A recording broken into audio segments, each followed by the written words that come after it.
guys, and welcome back to Reads Readers with your host, Clinton Reed. And I know this video is coming to you a little late, but I just realized the other day, like 2 days ago, that I haven't brought you my April through July stats video. And I know Karina's been sitting on her thumbs, waiting for this. So, I am going to bring with you guys my April through July stats, plus the top 10 books that I read through this month. We have a top 12. This was the hardest top 10 to do I think I've ever done. Because a lot of these are standout all-time faves. Some of these are, they have potential because my brain still thinks of them. And I couldn't not have them on this list.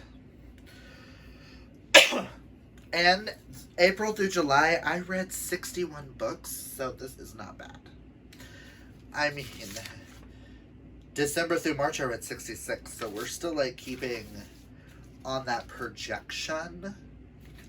So, like I said, at the end of the year, I'm going to pull whatever top list that I decide to do, depending on how many books that I've read by the end of December, or by the end of November. Probably the end of November will decide.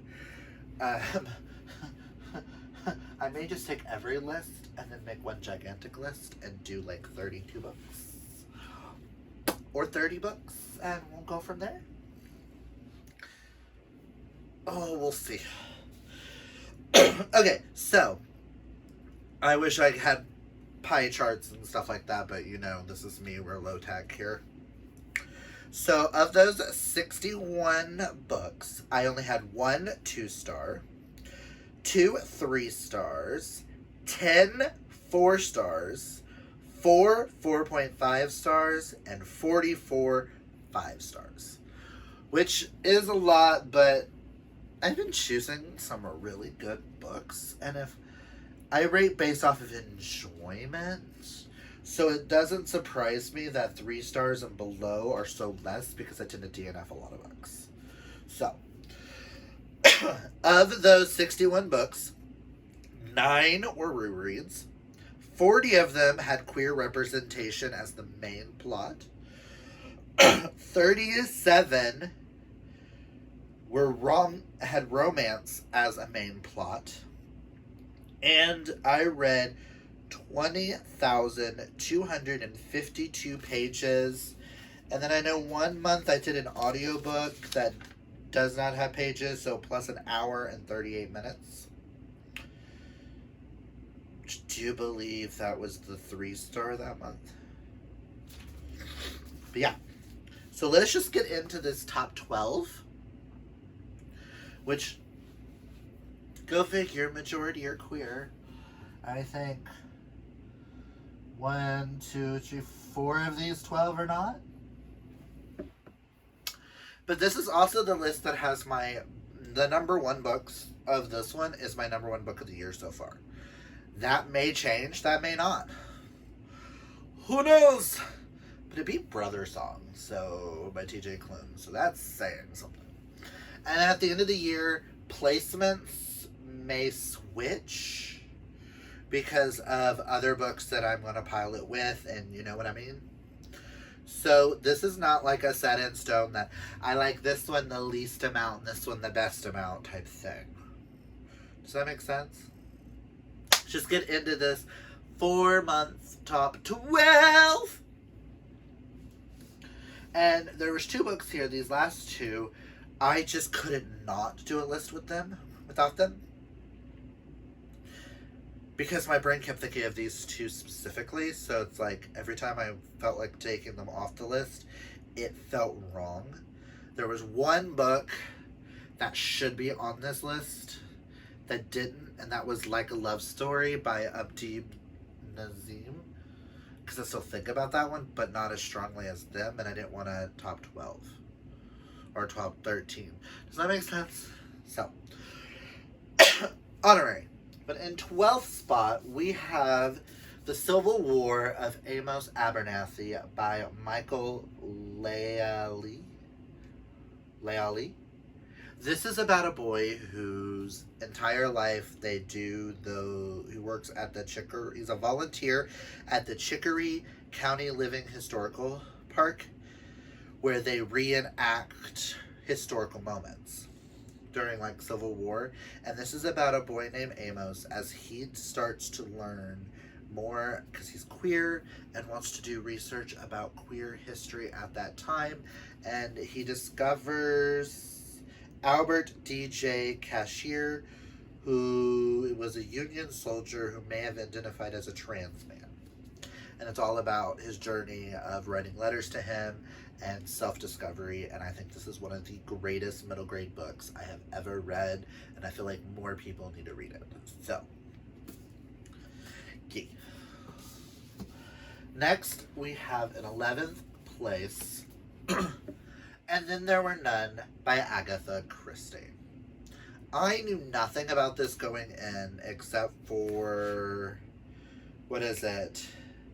10 strangers are lured to an isolated mansion off the Devon coast, and people start mysteriously dying one by one. This book blew me away. I had read one Agatha Christie prior and gave it like a 3.5 stars, but this one, I still think about that ending. So this has made me want to give Agatha Christie more of a chance. We do have quite a bit of Agatha Christie down there that belong to Sterling's grandparents that I plan on reading in the future. I'm thinking about doing like an Agatha Christie like project for me. But yeah, I had to include this on a list because this, wow. So, in 10th place, we have the only other middle grade on this list, and that is The Second Chance of Benjamin Waterfalls by James Bird. This is a follow-up to his middle grade Brave, which everybody knows is one of my top 5 favorite books of all time. This follows, I will say I'm going to be looking at descriptions because it's been a minute with some of these. This follows Benjamin Waterfalls, whose mother loves him, but he keeps getting in trouble. So she sends him off to his father on the Obijwe. I'm sorry, James. I can never pronounce that. Obijwe Reservation, where he gets to learn what it means to be Ojibwe. Ojibwe. I said it. Basically in a boot camp, and he meets the daughter of one of the tribal leaders who wears a mask, and she trains him to be a better person. This is amazing. I saw a lot of myself in him. There's a moment where him and his father have a moment, and the things that he said to his father, I feel like are words coming out of my mouth at my father. So, amazing.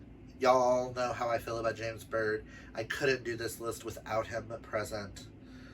Like, this isn't as strong as Brave was to me because that one had me ugly crying. But this one is still an amazing follow-up, and I cannot wait to see what James does with his next book. I'm excited.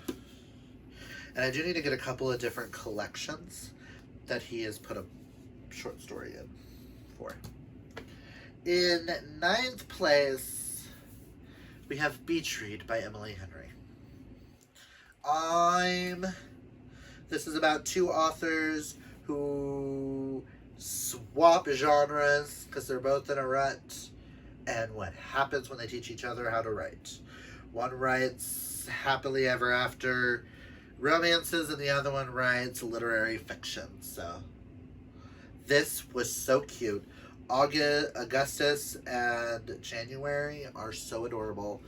I want to read more Emily Henry. This is my first array into her works.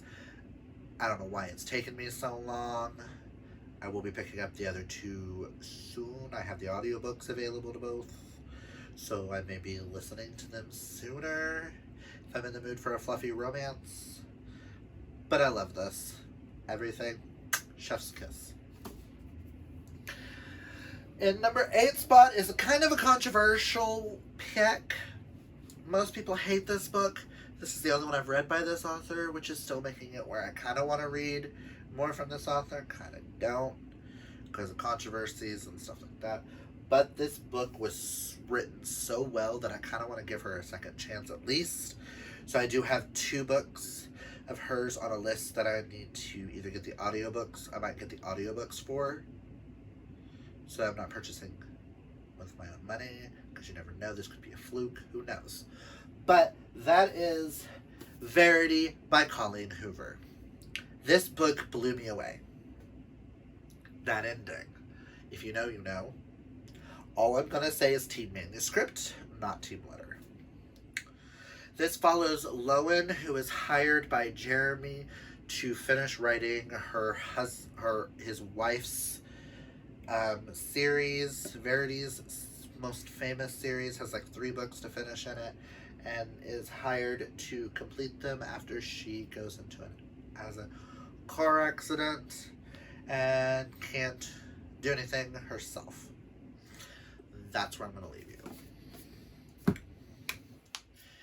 And I will say from here up is all queer.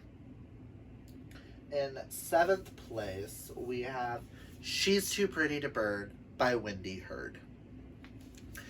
This is a sapphic retelling of The Picture of Dorian Gray, which I've never read, but I am planning on reading that soon. And I love how it's picked at the back. I feel like sums it up perfectly. An electric romance set against a rebel art scene sparks lethal danger for 2 girls in this expertly plotted teen thriller. This was amazing, and I'm still thinking of that ending. A lot of these are, I'm still thinking on that ending. This next one in 6th place goes, excuse me, is Iron Widow by Zorin J. Zhao. This book, I went in blind, and I think everybody should. And all I'm going to say is I need the sequel like yesterday. Hope already knows my feelings on this, because I expressed how badly that cliffhanger killed me. Just saying. That's all I'm going to say on that. And in 5th place, we have the weirdest book I think I've read all year.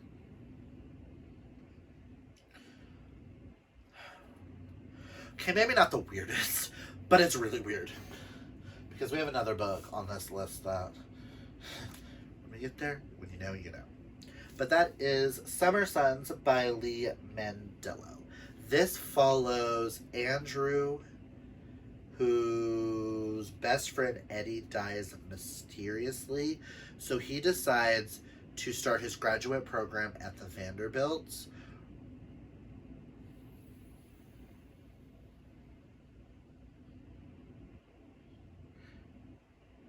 And he dies only days before Andrew was supposed to meet him. He dies of an apparent suicide. This leaves him a horrible inheritance, a roommate he doesn't know, friends he never asked for, and a gruesome phantom that hungers for him. I will tell you, going into this is one of the hardest books to read because you don't know what's going on, if it's true or if it's not. You don't know if it's paranormal, if it's all in his head, or if he's dreaming. And I think the author did such a fabulous job with that, and I cannot wait to see what Lee comes out with next. And that is where I'm going to leave you with. Go into it and be spooked. Like spooked. And in 4th place, we have a sapphic romance, which I cannot stop raving about, and that is Queerly Beloved by Susie Dumont. This basically follows a closeted queer baker and a bartender in mid 2010s Tulsa, Oklahoma, as she meets a woman and they slowly fall in love. Across a backlot of a Christian owned bakery, and she becomes a professional bridesmaid. That's all I'm gonna say. This is one of the cutest rom-coms I have ever read with a sapphic romance. This goes second to Delilah Green, followed by Read Between the Lines, right? Yes. So, read it. I'm an Okie. I had to read it. It was set in Tulsa, Oklahoma. Queer relationship. Why would I not read it? And I found that it is one of the greatest romances. So, yeah. And in third place is the start of one of the weirdest series that I am currently co-hosting, or I am currently hosting a read-along of this author's work. This is the weirdest series I think I've ever read. And that is The Lightning Struck Heart by T.J. Klune, book 1 in the Tales of Urania series, which was pitched to us as Shrek Erotica, or Princess Bride on Cocaine, both from T.J. Klune. And that's all I'm going to say on it, because it's all you need to know going into it. Just know this is one of the funniest shit I've ever read. But it will get you in the heartstrings a little bit too. In second place, we have Never Been Kissed by Timothy Janovsky, which follows Rin, who has never been kissed, and one night in a drunken stupor, he emails out all these letters of his almost kisses, which one returns from Derek, who explains that he didn't know that happened, blah, blah, blah, i.e. shoot to the future, and a couple months later, and he returns home from college, and Ren is going to be working at the local drive-in that he works every summer, but this time as a supervisor, and lo and behold, Derek is working there as a social media consultant. And it's all about their almost maybes, and them also helping a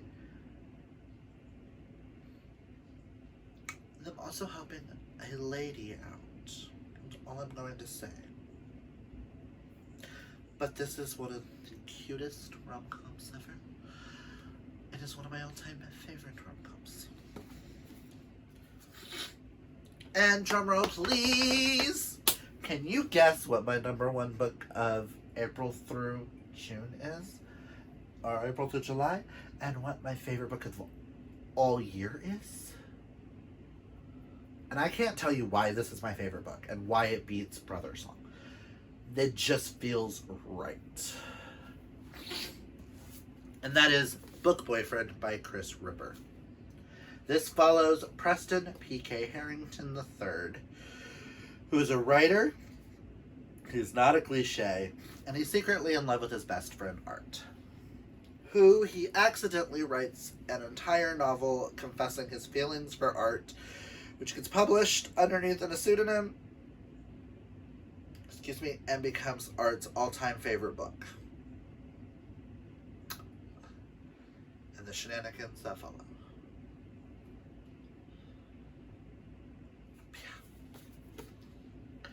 There you have it. Those are my top 12 between April and July.